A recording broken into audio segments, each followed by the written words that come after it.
Welcome to Aarhus for the second stage of the Ocean Race VO65 Sprint.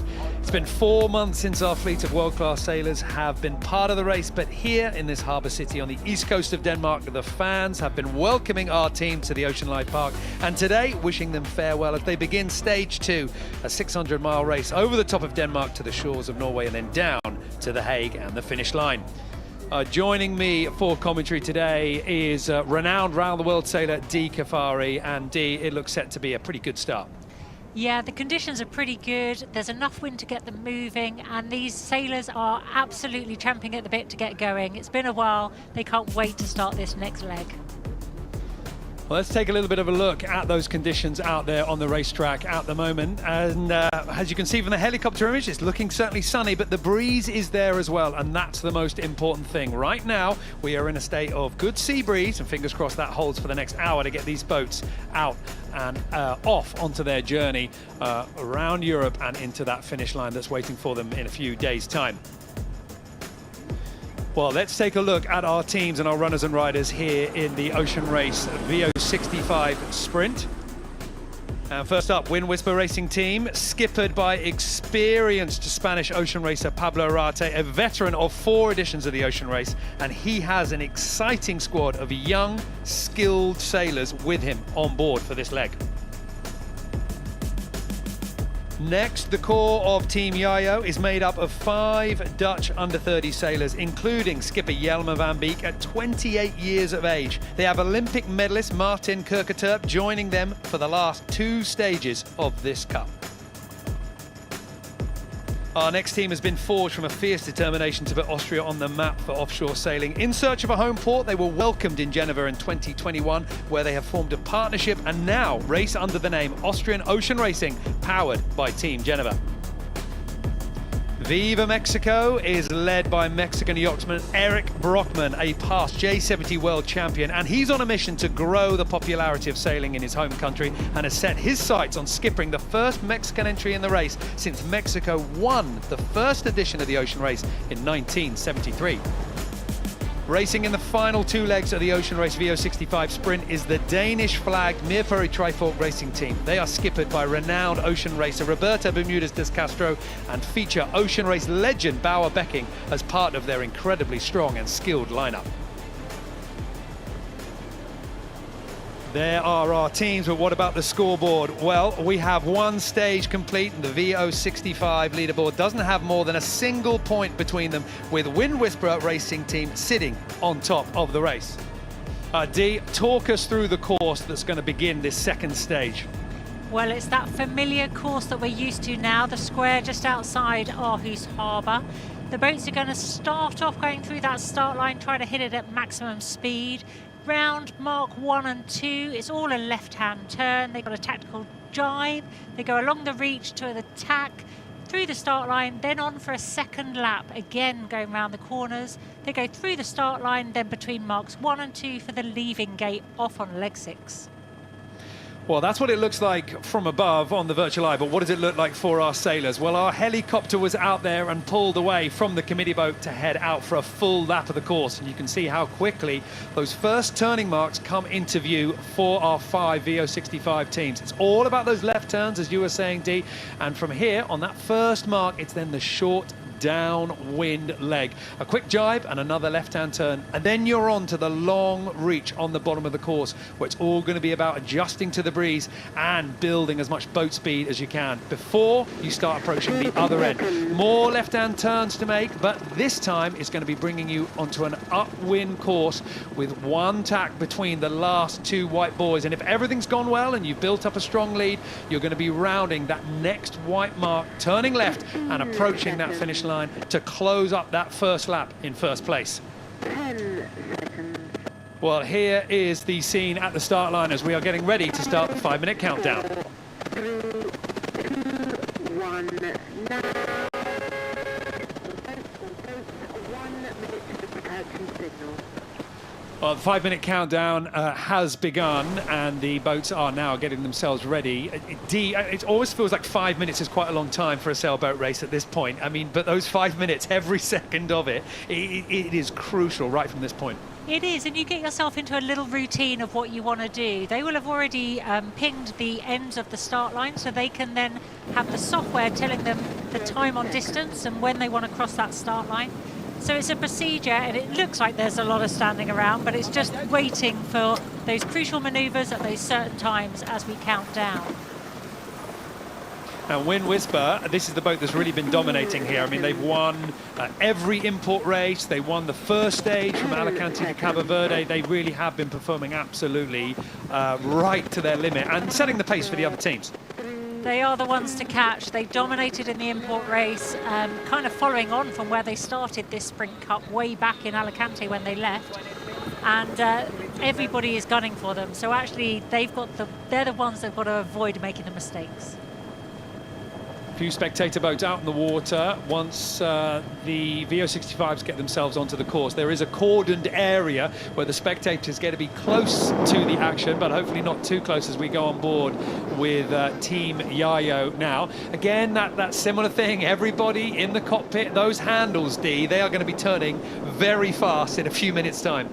That's right, you can see there's a lot of sails stacked on the deck there. What we do on all the manoeuvres is you want to fill those handles, that you've got maximum power to operate any manoeuvre and get it right. And we can see there that the breeze has picked up. There's about 10 knots on the race course there. So they've got decent breeze for some good manoeuvres and hopefully some good tactical boat-on-boat manoeuvring. On the helm of Team Yayo, the skipper, Hjalmar van Beek. And we're on board now with the Austrian Ocean Racing powered by Team Geneva.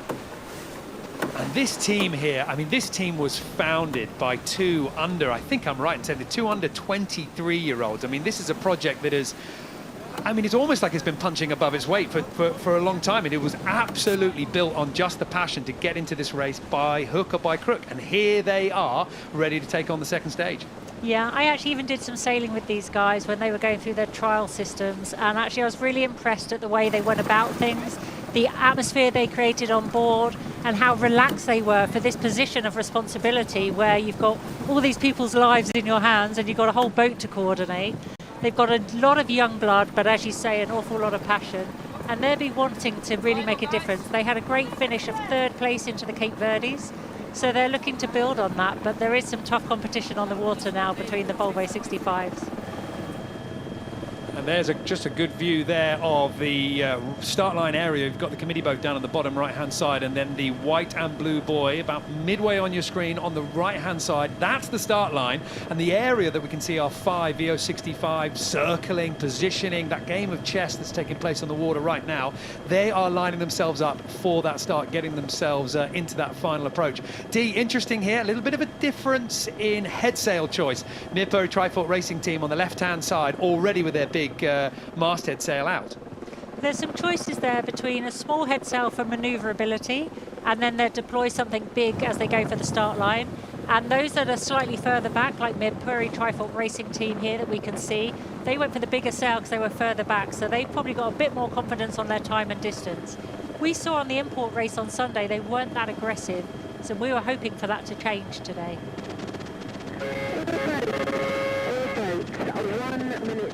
Final minute to go, and you cannot help but think that there are a good few teams who are a little bit close here to the action. Austrian Ocean Racing Project, one of them, Viva Mexico at the moment in the middle of the line, also happened to put the bow, but now they put the bow down because they can see who's underneath them. Wind Whisper Racing Team and Team Yayo.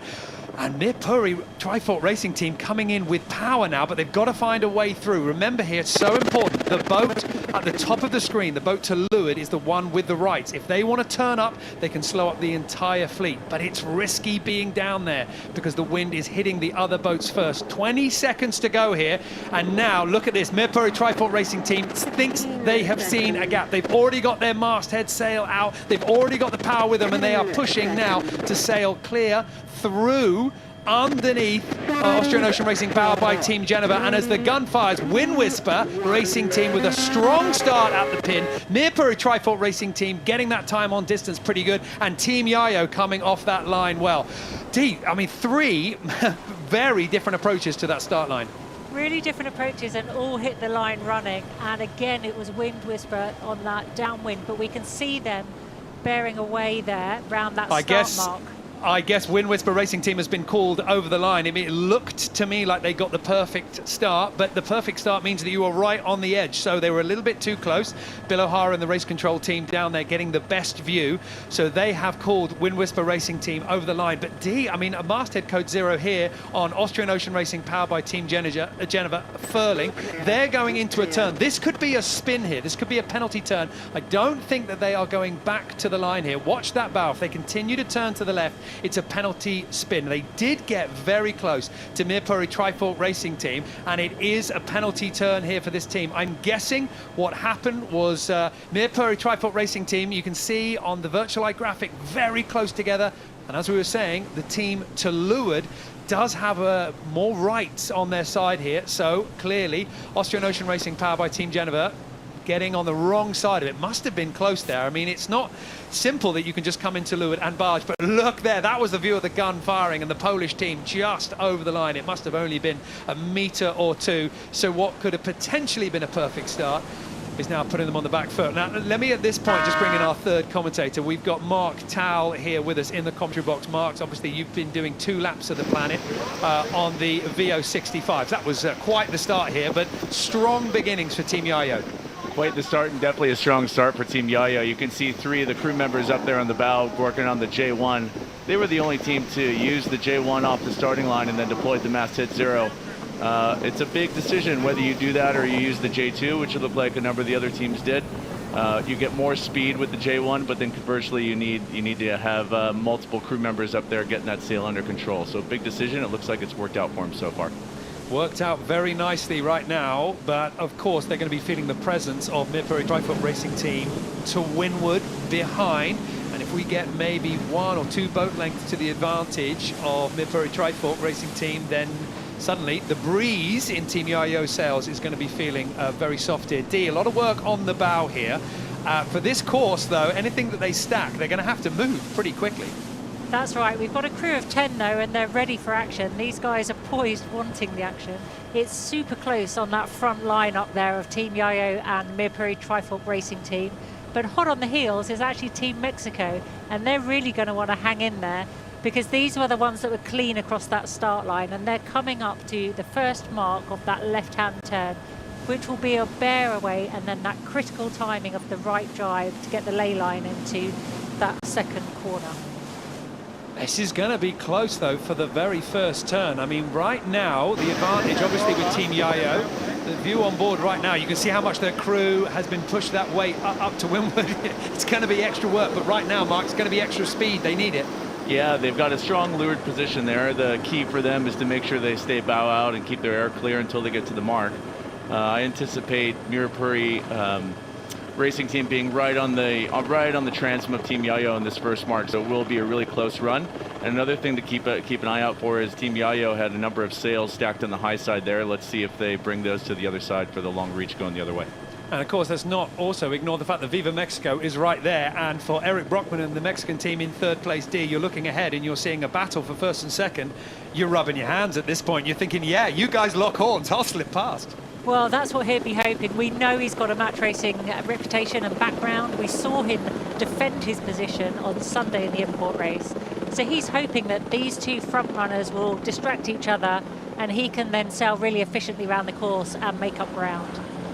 And then somebody else that's going to be gaming the system here, I would imagine, is going to be Mirpuri Trifork Racing Team, because there is a point where actually you're not going to get over the windward side of Team Yayo. At what point are we going to be seeing that boat dialing down and try and get on the left-hand side? Well, they're going to be trying to encourage Team Yayo down all the time, and Team Yayo are trying to keep them up so that they can then control when the drive happens and the bear away. That's what Team Mexico's hoping for, so they get the advantage. But this will be really frustrating. I'm sure there'll be a few words shouted across from one boat to the other.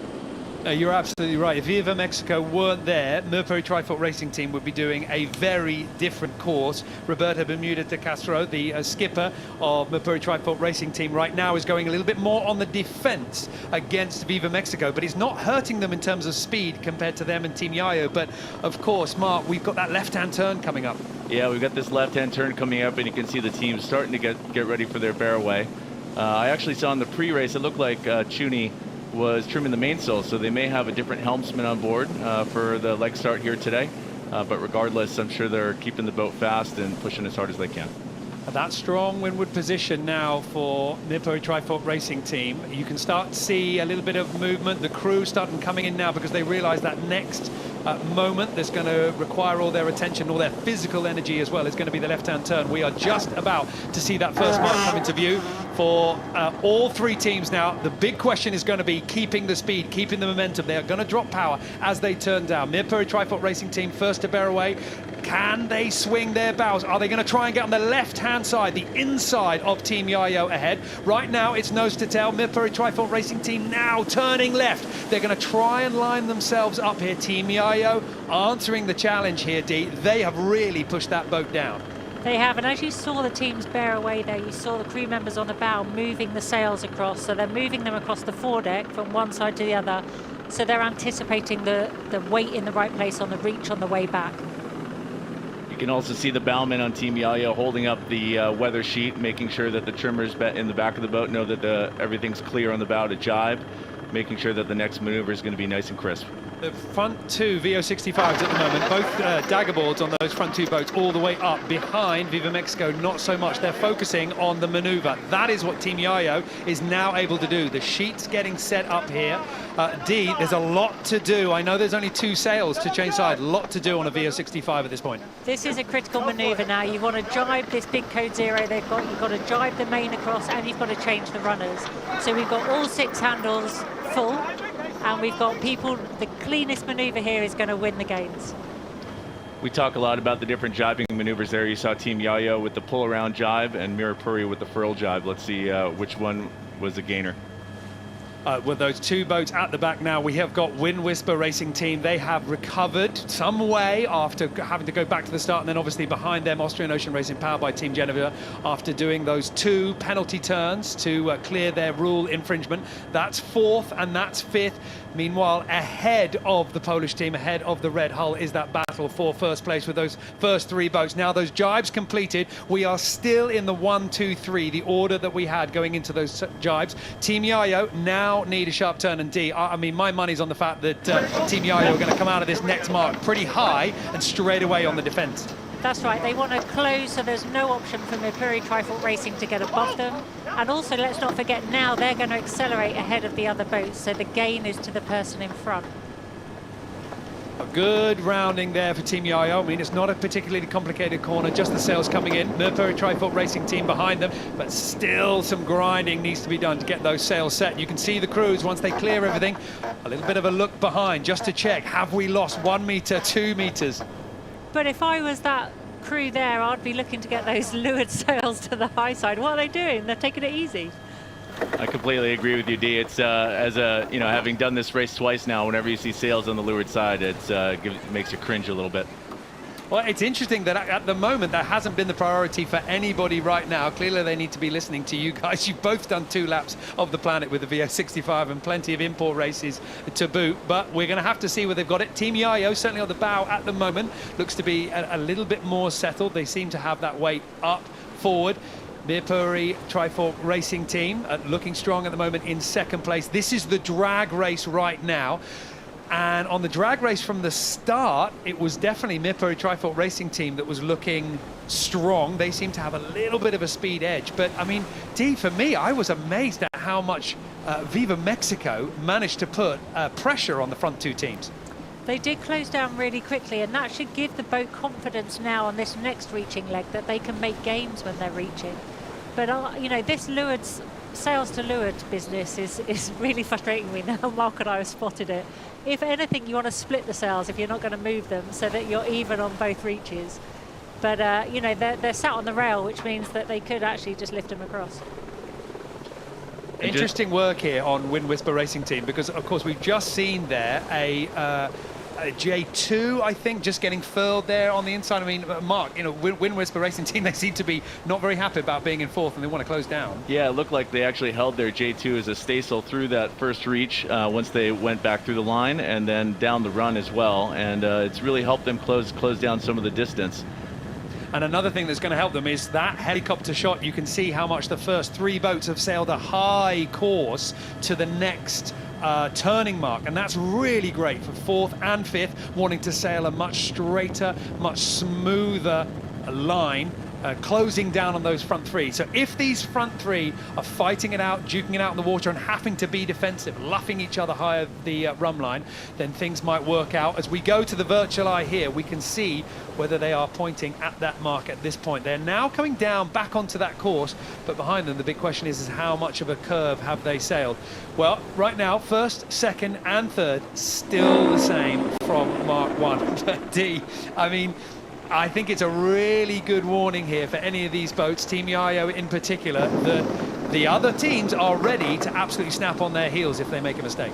Yeah, it's all about minimising your mistakes, which is why these leeward sails are frustrating me so much. But also what I noticed there was Viva Mexico were actually really good on the boat speed against Mipuri Trifork racing there. So they just had a little edge on them, which is why we expect that gap to close a little bit. And this is, of course, the opening stages of a very long leg. But there's a lot of miles to go. We're having a snapshot at this point of the speed differences for these teams, Mark. But when you're going around this kind of short course, are you thinking just about these corners? Are you aware of the miles, hundreds of miles ahead? Yeah, it's a great point, Niall. You know, this inshore course is obviously important, but really there's a fine balance between making sure that you're keeping the boat going fast on this bit, but then thinking about the longer term, the transition out of the sea breeze and into the gradient that's likely to come this evening, and all of the different twists and turns that are going to come in this leg. So I'm sure the navigators will be down below, potentially downloading some new weather, thinking about what's to come in the next few hours, and the crews will have some of the maneuvers choreographed in their minds as well. We are about halfway along the long reach to the bottom, and Dee, let me pick up there on something that Mark said about the weather, because I think a lot of people look at this these shorter stages that we see here, much more coastal, and you think, well, that's easier, but in a kind of a navigation and weather sense, it's the hardest that there is.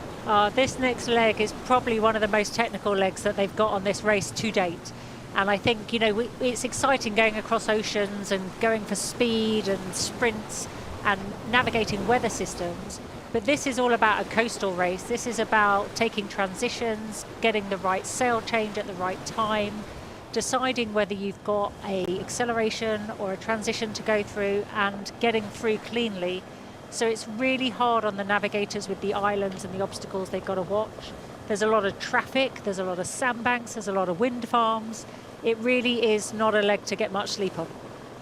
No, absolutely, and I know that you've been speaking to some of the sailors, and they've basically been saying about how much coffee they're going to be drinking over the next couple of days, as we are on board now with the Austrian Ocean Racing powered by Team Geneva, and the crew at the front getting them things a little bit set up here. Maybe the potential here, Mark, for a little bit of a sail change. Yeah, one thing that's worth pointing out, you see a number of the teams doing this, but you can see the masthead zero sheet coming across the cockpit there, and they're actually trimming that sail off the weather primary winch, which not only allows them to keep the crew weight up on the high side, but really gives you a better vantage point to be sitting up there, and really helps with the maneuvers. So a little bit confusing for the average sailor, but the cross sheeting, a big effort in performance. But obviously we should say don't try this at home, because that's a very good way to fold your boat in half if it's not as strong as these things.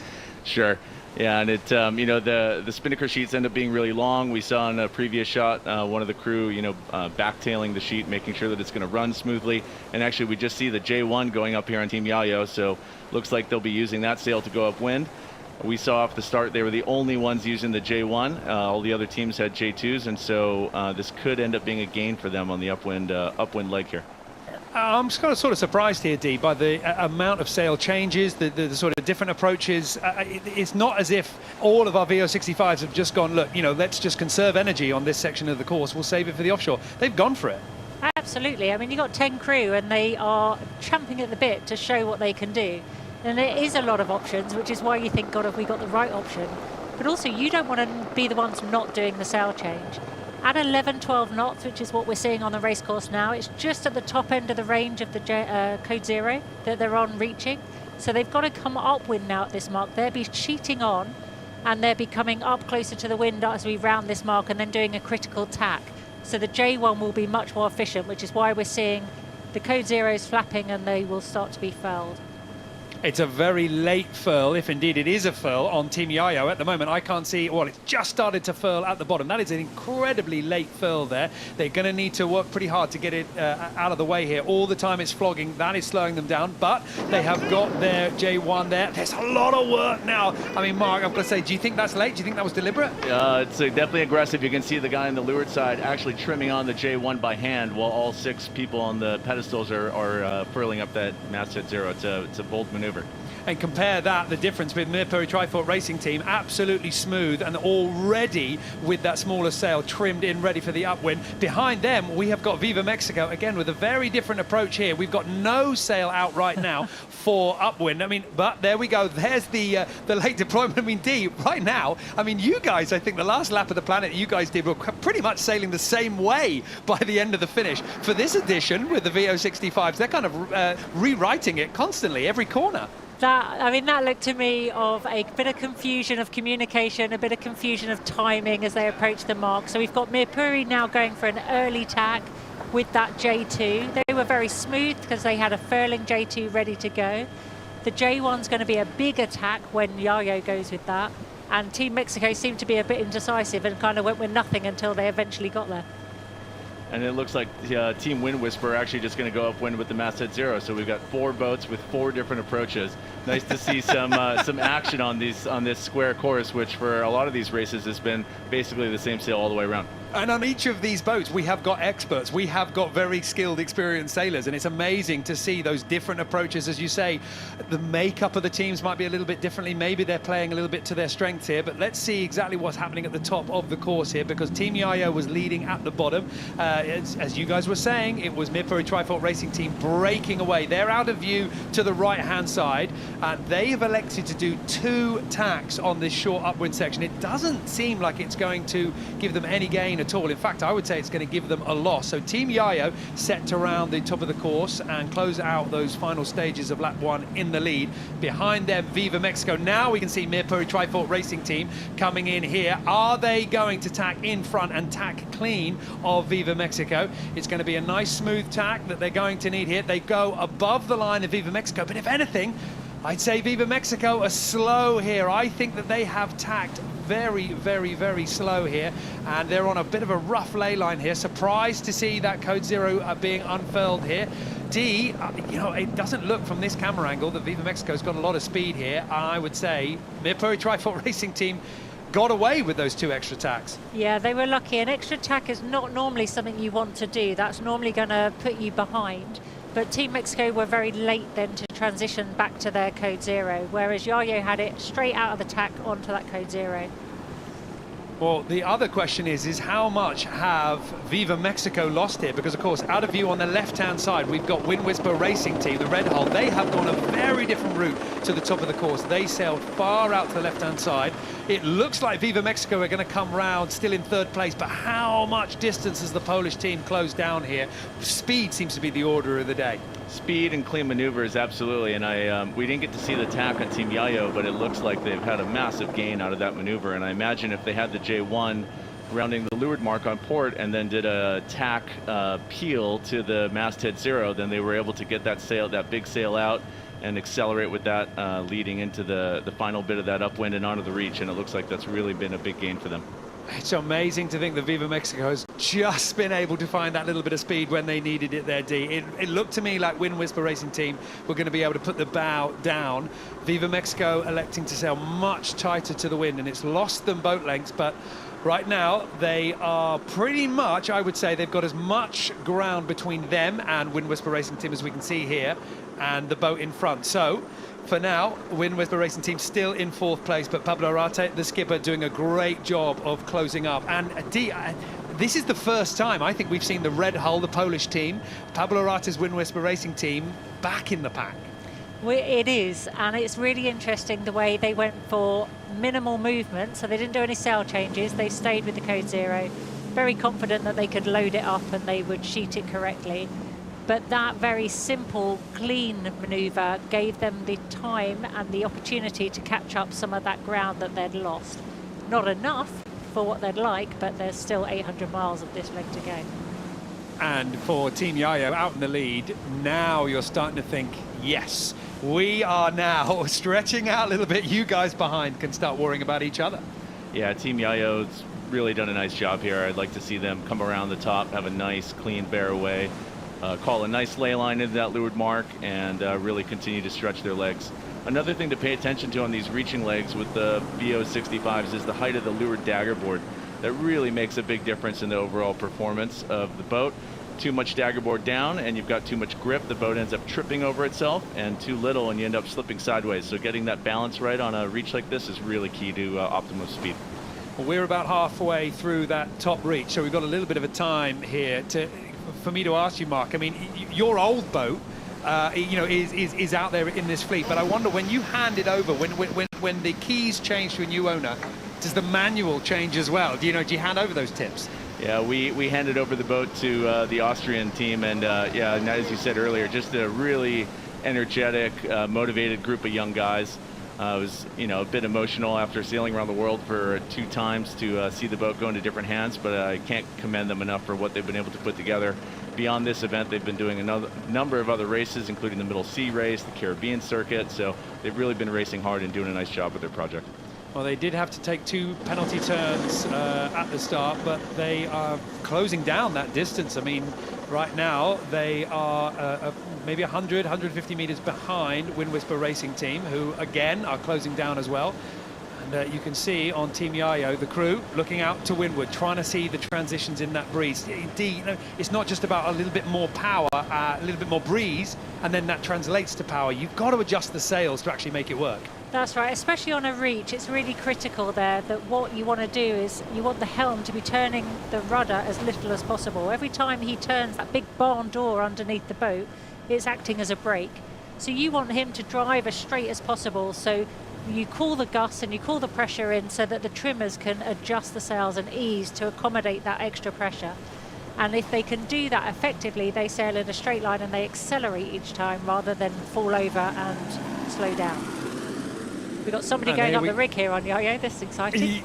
Yeah, absolutely. It's pretty normal sometimes to see some halyards skying up a little bit. I'm not too sure what it is they're setting up on Team Yayo, but one of the things I was going to mention here, Dee, was just how well I see a lot of the crew stepping across the boat. As somebody that's been on the wheel of a VO65 for many an offshore mile and inshore mile, how nice is it, Dee, when you see the crew stepping so gently, you know, not wanting to kind of shake a boat? Or hell, I mean, does 10 tons of VO65 actually not really make a difference? Oh no, it all makes a difference. And actually with the forecast they've got ahead of them for the next 24 hours, that's going to be really critical. As soon as it goes light, you almost find yourself speaking in whispers because you feel like you're disturbing the motion of the boat. And it's about being as smooth as possible. So all your movement around the boat, inside and out, needs to be super smooth and calm, so you reflect the pressure of breeze you've got. Yeah, and as you mentioned, Dee, there's a lot of transitions that are going to happen in this leg, and another thing to keep in mind is that there's an incredible amount of tide in this part of the world. We've seen it in previous races where a small lead of even a half mile or a mile could be the difference of being ahead of a tidal gate or not, and that can very quickly turn into 20 or 30 miles. And so the teams will be pushing really hard to make sure they're not giving away anything. Well, right now, their biggest focus is going to be the left-hand turn that's coming up, or at least coming up for Team Yayo out in first place. In second place, we've got a little bit of distance. It's not so much that they can't close up. The Mercury Tripod Racing Team is a good way back at the moment from Team Yayo. Now, Team Yayo getting ready for that turn. The quick question will be, are we going to see a change of sails? Are we going to see maybe a stay sail come out here? They need to keep the speed going. It's an opportunity before the winds get lighter later on in the evening here, Dee. Just, I mean, a boat length, anything. They'll take it at this stage because with it, they can stretch. Yeah, for sure, but they've got nothing prepared as a stay sail in anticipation of this next corner, so they are literally just going to bear away there. They've lifted the leeward dagger board, so they're easing the sheets. They're going to try and time a really clean jibe. And I think the big decision they're making now is when they get to the other end of the reach, are they going to go through that sail change that they did before, or are they going to grunt up and stay with the code zero? It'd be really interesting to see what decisions are made now they've seen everybody else's decisions on the first lap. Well, they're going to be coming up to the jibe here, trying to hold on to first place, but the distance between them and second is certainly enough to give the skipper, Jelmer van Beek, some confidence This is second place at the moment, and Mark, there's the stay sail. There's that J2 staysail we've been talking about.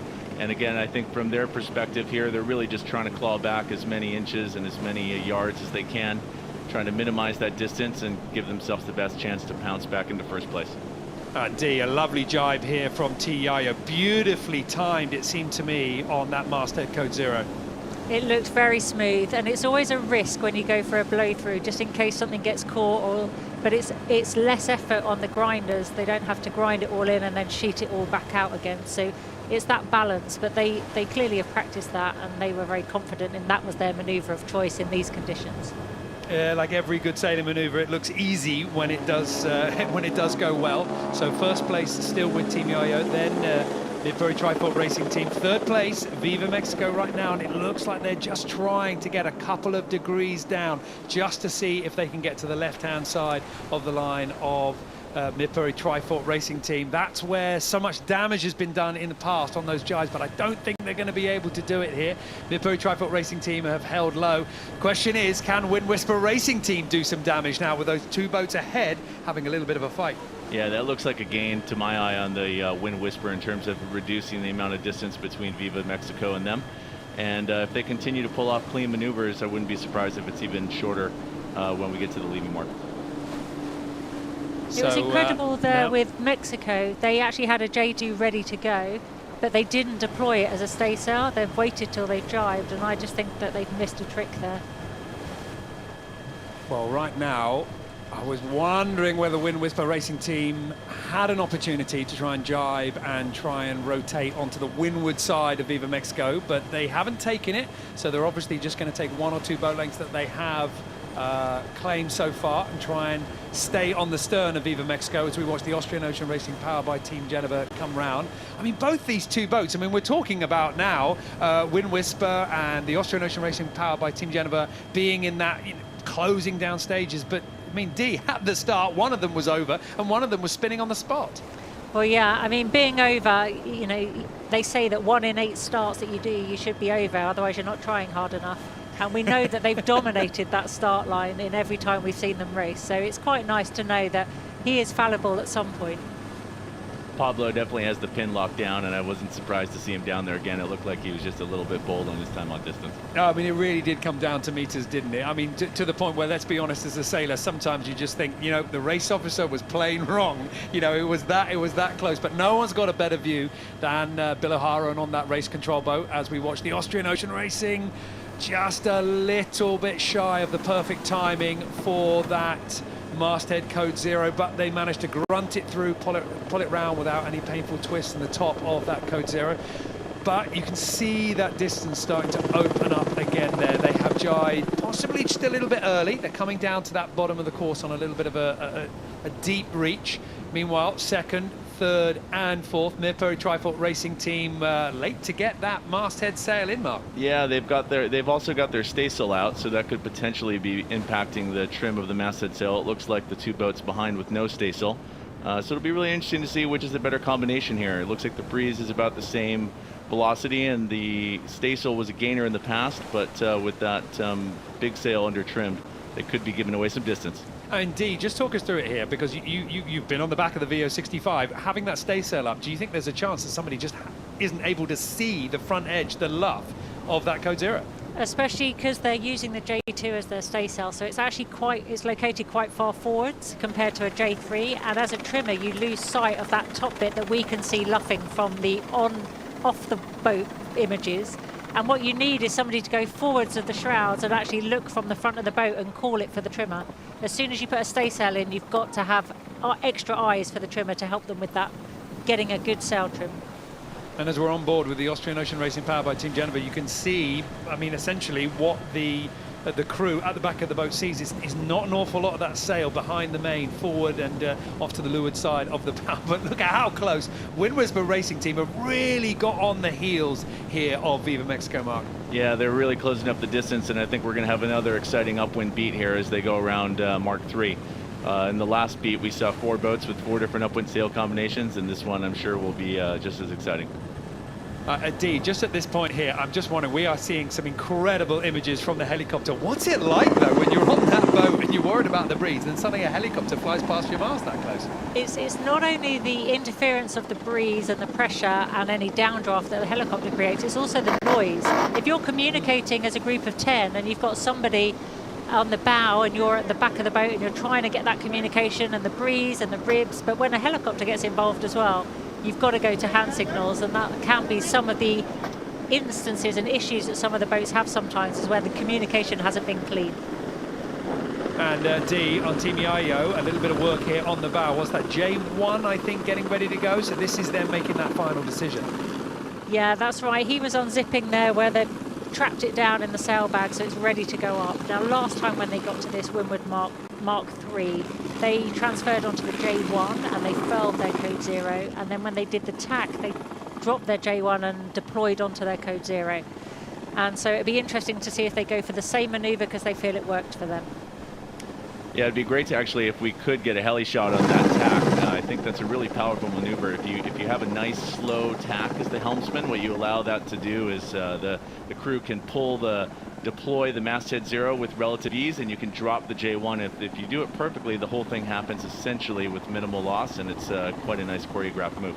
And all of these teams have, you know, everybody out here racing on the VO65 will have seen you guys going around the planet, and they will know that it doesn't really matter how many miles you have waiting for you.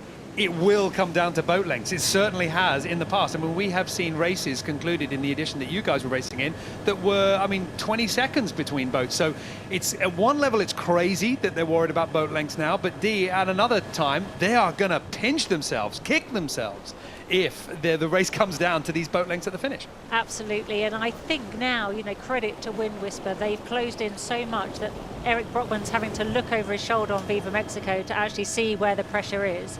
And as they come to this end, this windward end of the course where they're going to do the upwind, we know that Wind Whisper elected to keep the code 0 and just sheet on and hold the pressure.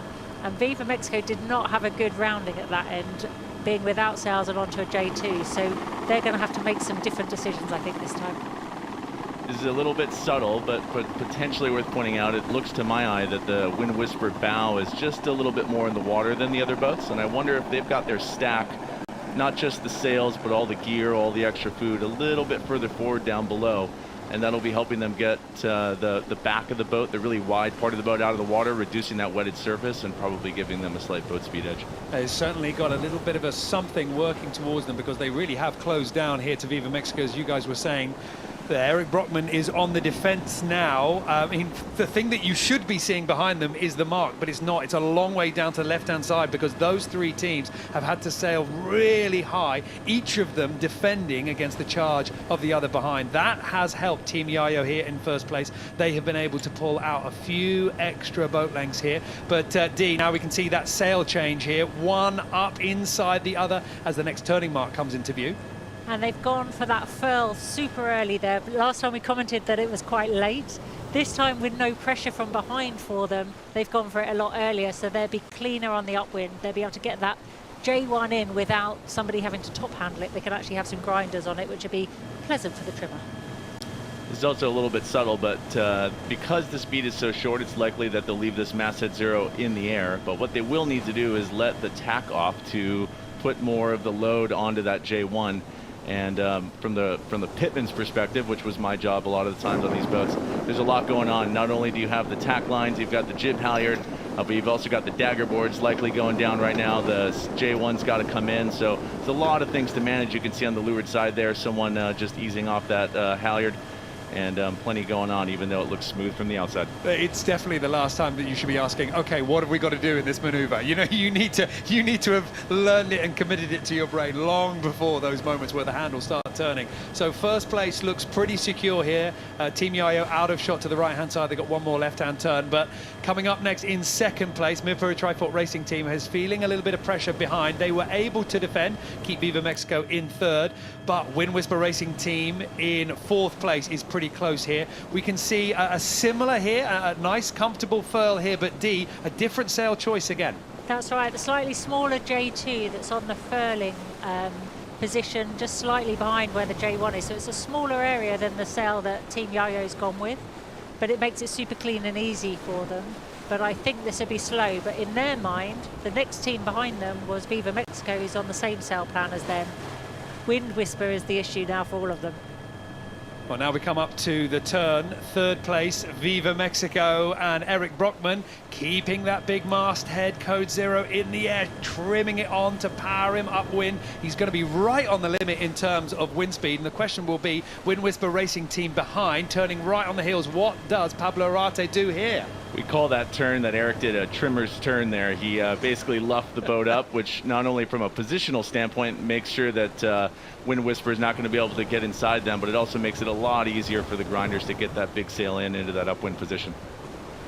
They've got to be on the upper range here of these big masthead code 0s. And look at the difference in sail plan here. We have got everything from the biggest sail to the smallest, or certainly kind of small, medium upwind sails. Team Yayo now back onto that masthead code 0 as they finished that upwind section. They're bearing away now to go through that start-finish line one more time before then heading out into the open sea. And they will be very pleased here to finish. I mean, this is a well-deserved lead for Team Yayo, but second, third, fourth, it's not quite concluded here. Mirpuri Trifault Racing Team D, I mean, it's difficult from this angle, but they look like they've tacked early. They did tack early, but they've realised that if they tack early, they can get onto the code 0 a little quicker. So we've just seen them deploy the code 0. They've furled the J2 inside, so now they're on the right sail plan, which is an advantage because the boats behind were staying on those big code 0s. But it was interesting, you've got to know your sails as well. The age of the sail, although we're at the top end of the wind range for these sails upwind, the age of the sail will make a big difference. And Team Wind Whisper has a newer set of sails than Team Mexico, so the chances of blowing one up is more likely on Mexico. And it's certainly a newer sail, or, you know, as you were saying, Mark, better stacking, but something is helping Wind Whisper Racing Team because they have closed up to Viva Mexico, leaving Mirpuri Trifault Racing Team in second place to push a little bit away. Eric Brockman on Viva Mexico having to go defensive. Not the same here for this boat in second place. This is actually a really unique move here from Team Mirpuri. What they did was tack their J2. They pulled out the masthead 0, but then it looks like they actually left the J2 deployed and finished the rest of that beat with the J2 up. It was such a short amount of time that by the time they furled it up, they probably were just going to have to pull it back out as a staysail, and so chose to go upwind with 2 headsails, not something you normally see.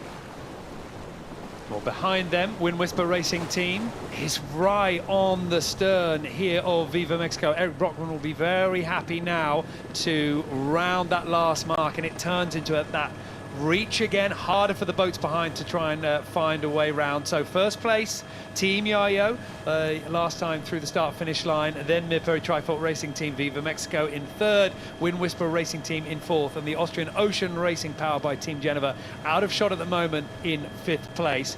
And those big masthead code 0s now, Dee, we're just turning off the breeze and that big sail really coming into its own. It is, and we saw some action now because the boats are on their second lap, so they're going through the reach, the start gate for the final time, then through the leaving gate, and then they're off up to the north. So actually now it's about getting the stack in the right place. It's about thinking of what's coming next. That's right, Dee, and the navigators will certainly be down below working on their the next big move, the next big feature of the race course. The rest of the crew up on deck, you can see Team Yayo building that stack. And really the transition from the inshore racing to the offshore coastal setup begins. The big question will be, at what point do you go into that full offshore watch system, you know, rest and recover, or D, on such a short leg? I mean, are you going to get any sleep at all? Yeah, no, this is totally the wrong leg for rest and recovery that you're talking about. This is about grabbing a drink, grabbing some food, and making sure that you can function in the role you've been given.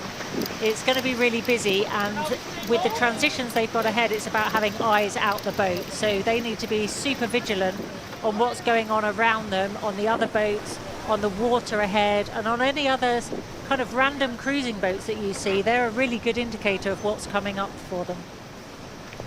And slightly bigger picture, just thinking about the weather here, the teams are racing in a southeasterly sea breeze, but at some stage later this afternoon or evening, the gradient breeze from the northwest will fill in, and so how they set themselves up for that transition will be key. There is a big decision here when they go through this final leaving gate. Do they head off to the south and try to stay into the sea breeze, or do they head north toward the ultimate mark that they're going into, and try to set themselves up for that transition. It'll be interesting to see how it goes. And of course, I mean, we are saying that they're going off into the offshore section, but as you were saying, the breeze, what's to come, and right now they're going to the leaving gate, and from there they're going to turn right. That's going to put them onto the breeze, and just roughly, drawing it out in my head and thinking about the headlands to come. I mean, they're going to be really on the breeze. We're going to be tacking for the next hour at least. Yeah, I love what Team Yayo is doing there. They must have some really strong inshore sailors on this boat, getting up on the boom, really trying to get eyes as high up as they can to see where the breeze is coming from. They're focused and determined to not let this lead slip through their hands. Big moment for tiding the boat away, stacking the gear in place, a little bit longer between the maneuvers, a little bit longer between the upcoming tacks potentially, and strapping those sails down, getting the weight in the right place. And amazing to think how much it makes a difference here, Dee. I mean, as a skipper of a VO65, how much would you call the stack to be moving forward and backwards? I mean, does half a meter make a difference? You'll be surprised. Remember, these boats are absolutely identical. Everything's weighed onto the boat, so it's the slightest difference that makes the big difference. So as Mark already said, the positioning of the bow of a boat being further in the water than another boat, they've got big wide bottoms, and you need to get them out of the water as the breeze gets light. So you want that stack forwards where you've got your internal stuff, where you've got the sailors, where you've got your sails. It all makes a difference, and every helmsperson feels it slightly differently. But it's just really important that you're aware of where we call the knuckle of the boat, the bit that rides the waves in the water sits, so that you're as efficient as possible. And it could be that you split the stack, you move some of it, you move all of it. And the sailors know that, that's their role. When they're not driving or trimming, they're ready to move stuff for you. Even the people as well, Dee. Oftentimes, at least on our boat, when it was really light, we'd have the crew sleeping all the way up in the bow on the floor, which, isn't nearly as comfortable, but you do just about anything you can to make the boat go faster. Yeah, I've cuddled many a stack pile in my time. Beautiful scenes here as we are leaving Aarhus. Last time the VO65s were here on the east coast of Denmark, it was just to sail into the harbour, round a mark, and then head off once again. This time we've been here for much longer, and this is of course the start of the second stage of the Ocean Race Sprint for the VO65 class. Team Yayo leading the way here with a very impressive over 400 meters to their advantage. The leaving gate just coming into view before a right-hand turn and sailing out and off on the rest of the course. Behind them, the IFO Tri-Foot Racing Team in second, Viva Mexico in third. Wind Whisper Racing Team having done an impressive job here, an impressive job, Dee, closing back up so closely to those boats ahead, considering that Pablo Arate put them just over the line at the start. It is. It's kind of, you get out of your stride when you're having to go rack and start the line again, and you're already behind everybody. So it really takes a lot of focus to get back in the race. But he's also aware that this next leg's full of transitions and full of opportunities. And the teams are so close, as we just saw. His view was literally down Viva Mexico's deck. And that will stay like that for most of this leg. It's going to be real pressure because they are going to be that close. Just a quick shout out to Eric Brockman and his team on Viva Mexico. I think both today as well as in the import race, they've been under big pressure, holding off a boat breathing down their neck, and they've done a really nice job holding their composure, sailing the boat well, and it'll be great to see them continue to carry that forward through the leaving gate and onto the lake. Team Yayo waving to the spectators, waving to their shore team that have been out there on a rib, following them, and that's how you want to start a leg. That's how you want to leave the shore here, having shown everybody that's been supporting you, working on the boat, training you, just how strongly you can perform on the water. It's a great start, and remember, many of these sailors on Team Yayo are Dutch, so they're really looking forward to coming into Scheveningen, where the finish is in The Hague, and they're going to hope that they can maintain that position. But the pressure's on them now. They're at the front. Everyone's got the target on their backs. And they are being followed by some big names in ocean racing. Here comes Mirpo Tri-Foot Racing Team. And Mark, we were wondering who it was that was actually on the helm. I think it's Bauer Becking. And there is no bigger name in the ocean race, really, than Bauer Becking. Yeah, Bauer Becking needs no introduction, and neither does Chuni, Jens Dolmer. A lot of the guys on their boat have, they probably have more years and more ocean racing miles than the rest of the fleet combined on this boat. So look for them to put together a really strong performance. Behind them in third place, Viva Mexico, and also in fourth, just behind, Wind Whisper Racing Team, Pablo Rate on the push. Eric Brockman at the moment managing to hold him back as the Mexicans now go through the leaving gate, turn up onto the breeze. Everybody D staying with that masthead code 0 here. I'm guessing at this point, we talk about upwind, but because it's such a long upwind to the headlands, they have maybe a bit of wiggle room, but something to make that masthead code 0 work. Yeah, they're pretty happy now with the pressure they're in, and they know it's a decreasing pressure, so it's not a case of we're on the edge and it's only going to build, we need a sail change. They're on, okay, maybe on the edge, but actually it's going to decrease, so this is the right sail, we'll hang on for it, and then they'll adjust the stack and the trim as it changes. Yeah, and I think that's right, Dee. You can see on the Mexican boat there, they have the J1 plugged in, and as well on Wind Whisper here, you can see the J1 plugged in, but in the bag on the bow. And so if the breeze does build, even though that's not forecast, then it's a relatively easy inline maneuver to get the J1 up and furl the mast at 0. But they're probably headed for a night of lighter air sailing with these masthead zeros. And would it be fair to say that the Amokas, who are about to start their next offshore leg, are, well, fairly closely watching the VO65s to see what is happening, but what is going to happen as well with the breeze? I mean, Dee, I'm guessing if you're about to take to the water and you're going to start your offshore leg, you're thinking, has the breeze changed for them as they go offshore? At what point can you start to learn off the other fleet? Well, they would have definitely been watching them sail that square course before they head off on this leg, just to see if there's any pressure difference from one end to the other, and also to see where they picked their jibe and tack marks and what was the strategy that worked. But from the leaving gate onwards, these two fleets actually have a different course. So the IMOCAs are focused on their way into Kiel, whereas the Volvo 65 fleet are actually heading north out the Baltic and round the other side of the Danish coast down to the Hague. So this is probably where their focus on them will finish, and they'll start to look at their own game, because the navigators will be saying, you know, we're starting X number of hours after them, the wind is very forecast to be very different, it's going to decrease at this rate, and they're going to be checking that the reality is what was forecast. A difference here in sailing style. Certainly Wind Whisper Racing Team has been able to come out of that mark and sail high, and just as the helicopter pans across the fleet, some have already gained, I would say, a boat length at least to windward. We know that these teams are going to have to be tacking before they can clear those headlands and make their way north. Right now we are sailing down towards the southeast. That's exactly where the wind is coming from, and we have got two major headlands. One of them they're going to pass clean, and then the other one they're going to have to certainly put in a good few tacks to go round. But for the moment, the advantage, absolutely, Team Yayo. They have been sailing a little bit lower than some of the other teams now, but they are fast, they are clear, and they've got boat lengths in their pocket. They're going to be able to choose exactly the right mode. And Mark, here at this point for Team Yayo, if they do make a mistake in the way the boat's set up and all the rest of it, they've got enough time to correct it. They can watch the other boats coming and act accordingly. Yeah, they've built up a nice healthy lead here, but at the end of the day, you know, one headland could make all the difference, and so they'll be very focused on the next couple of tacks, how they want to position themselves, and what mode they want to sail accordingly. Looks like they're sailing a little bit lower, a little bit faster, and usually that's quite a powerful mode to be, accelerating or sort of leading into the next tack. Yeah, big decision for them. Now the pressure shifts onto them in terms of making the next move. Absolutely fantastic watching that masthead code 0 strapped right into the back. It is absolutely on its limit right now, fully trimmed right in around that shroud. Behind Team Yayo, we've got Mirpuri Trifork Racing Team in second place, but what a strong performance here for Team Yayo. Jelmer van Beek doing an absolute great job here, starting stage 2 of the Ocean Race VO65 sprint in absolutely fine form.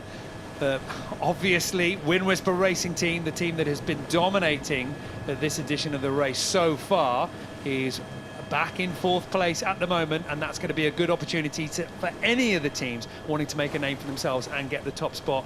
At the moment, it's certainly looking good for Team Yayo. Second place, Mirpuri Trifork Racing Team, trying to close down the leaders, but they have really need to worry about the boats chasing them. It's Viva Mexico in third place, Wind Whisper Racing Team down in fourth, and then the Austrian Ocean Racing, powered by Team Geneva, down in fifth. As we can see just from that virtual eye graphic, the difference in efficiency that the different boats are being able to get as they sail upwind. And you can see that headland that they're going to have to clear ahead. Certainly some tacks to come if the breeze stays on this current direction.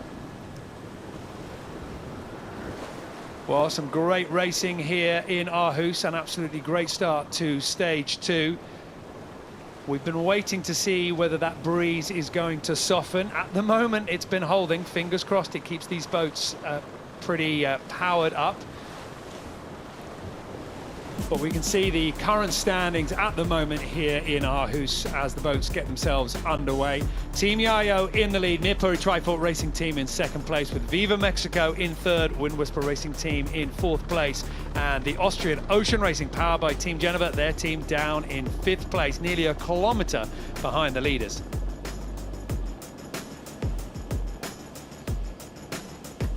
Well, it was an interesting start for a couple of the teams, and certainly a very interesting 2 laps here in Aarhus, with Wind Whisper Racing Team just being over the line. And you can see just how close that infringement happened there between Mirpuri Trifort Racing Team leading the Austrian Ocean Racing, powered by Team Geneva, that team to do 2 penalty turns. So Team Yayo stretching out ahead after a strong start, leading Mirpuri Trifort Racing Team around the top of the course. And the battle was very close on that first downwind, but then started to open up as the breeze kept in the sails of Jalmar van Beek's young crew, and they sailed around the corners, limiting their mistakes and certainly stretching ahead. But Pablo Rata and the Red Hull managed to close up to the other boats, but not close enough to Team Yayo, who sailed through that last leaving gate with a healthy 400-metre lead and begin the offshore section firmly ahead.